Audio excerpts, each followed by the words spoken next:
더불어민주당은 육해공군 사관학교를 통합한 국군사관학교 신설을 차기 정권 국방개혁 과제로 검토 중입니다. 이는 과거 보수정부도 시도했지만 군내 자군 이기주의로 무산된 바 있습니다. 민주당은 특히 육사의 기득권 해체와 군내 정치적 중립성 강화를 목표로 삼고 있습니다. 복잡해지는 미래 전장 환경에 효과적으로 대응하고 육사 중심의 권위주의적 문화와 쿠데타 재발 우려를 차단하기 위한 조치입니다. 통합된 민간 출신 교관 확대와 헌법 교육도 강화할 예정입니다.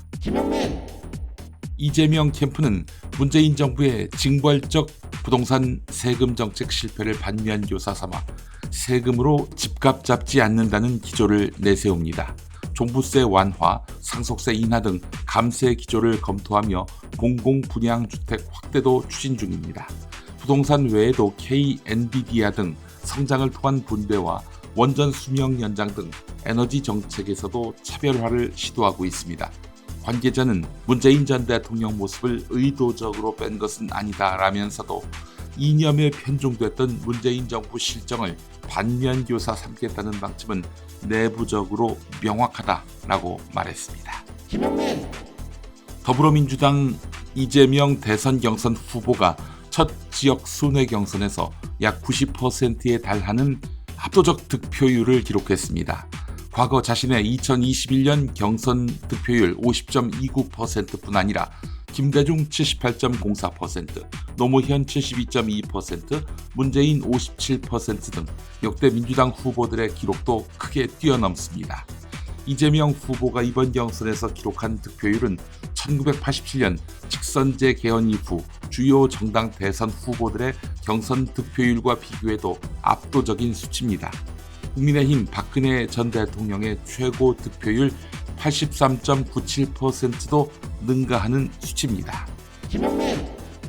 한국과 미국이 2+2 고위급 통상협의를 개최해 상호 관세 등 민감한 이슈를 논의할 예정입니다. 미국은 한국의 무역 흑자와 에너지, 조선 협력을 포함한 다방면 양보를 요구 중이며 한국은 LNG, 항공기 구매 등으로 무역 균형을 맞추려 합니다. 한덕수 대통령 권한대행은 미국의 저자세 입장을 밝혀 협상이 일방적으로 흐를 우려도 제기됩니다.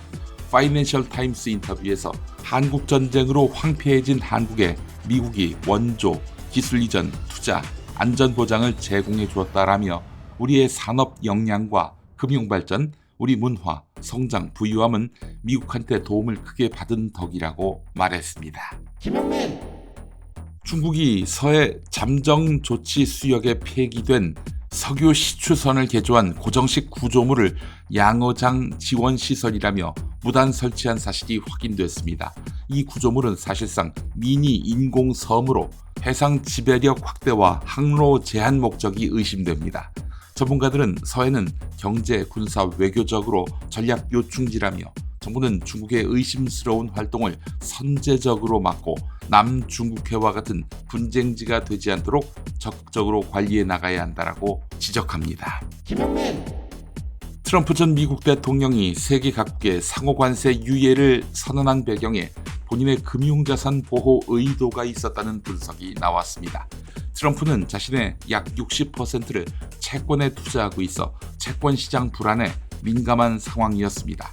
주식시장보다 채권시장이 흔들리자 관세 유예를 발표했고 이해 충돌 논란이 제기됐습니다. 연준 파월 의장 해임 가능성은 낮다는 전망도 함께 제기됐습니다. 이런 가운데 미국 전역에서는 700여 건의 반트럼프 시위가 진행됐습니다. 2주 만에 미국 전역에서 트럼프 대통령 반대 시위가 또 열린 것입니다.